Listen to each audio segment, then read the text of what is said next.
vėl apie afirmacijas. Jau afirmacijų gale, tų įsiteigimų gale turbūt, žinote, labai daug. Ir apie galingus aš esu pasisakymus taip pat turbūt esate daug girdėję. Jeigu ne, tai manau, tiek mano blogė, tiek kituose bloguose tikrai galite rasti daug informacijos. Bet prieš kelias dienas vienoje grupėje žmonių, Facebooko grupėje žmonių, mes diskutavome apie kitokį būdą įsiteigimų, afirmacijų, kuris pasak žmonių, kurie tai išbandė, yra daug efektyvesnis. Ir aš nusprendžiau pasidalinti juo, tuo būdu. Galbūt kažkas iš jūsų taip pat pabandys kartu su manimi ir tiesiog po mėnesio kito galėsime įvertinti, ar šis būdas yra tikrai efektyvesnis. Ta būdą pavadinu labai, gal tai buitiškai, kodėl afirmacijos. Ir kai perskaičiau tą būdą, būtent afirmacijos klausimo formą, aš iš tiesų paguglinau, ar tai yra kažkaip pagrįstas tas būdas, ar yra kokie nors moksliniai faktai. Man visada prieš kažkuo dalinantis įdomu sužinoti, kiek tie faktai, ar ne faktai, pasiūlymai yra tikri. Tai radau kelis pavyzdžius.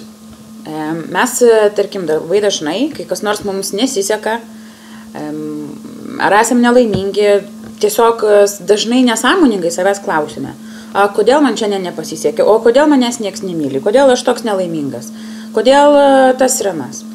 Ir mes tais klausimais, iš tikrųjų, jie yra retoriniai, mes jų patys savo neatsakome, tačiau mūsų pasąmonė, mūsų smegenys yra įpratę atsakinėti tokius klausimus.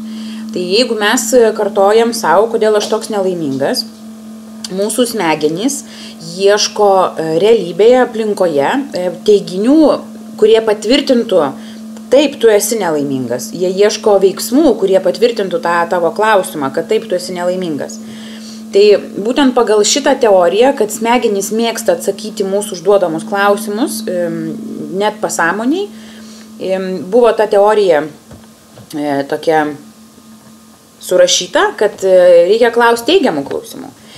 Tai tiesiog mano siūlymas yra kartu su manimi pabandyti, vietoj to, kad kartoti afirmacijas, aš esu laiminga, aš esu mylima, aš esu turtinga, aš klesčiu, kas jums yra šiuo metu svarbu, ar aš esu rami, bandyti klausti su klausimu kodėl.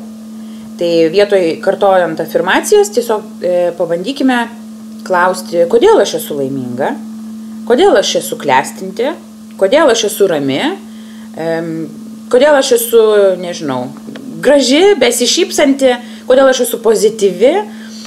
Ir tiesiog klausti savęs tų klausimų dienos bėgi kiek įmanoma dažniau.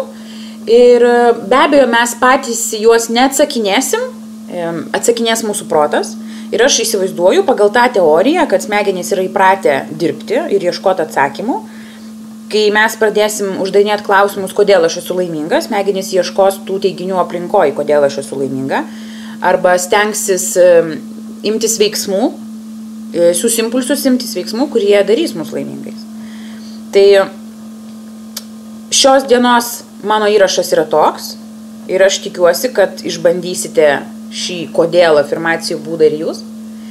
Ir tiesiog galbūt po video pasidalinsite, gal kas nors jau yra bandęs savo įspūdžiais, o jei ne, tai po kokio mėnesio kito pažadu padaryti video įrašą patvirtinantį arba paneigiantį, kad šitas būdas yra efektyvesnis. Toj grupėje, apie kurį aš sužinau, žmonės sako, kad jis yra daug efektyvesnis nei paprastų afirmacijų kartojimas. Tai pažiūrėsim.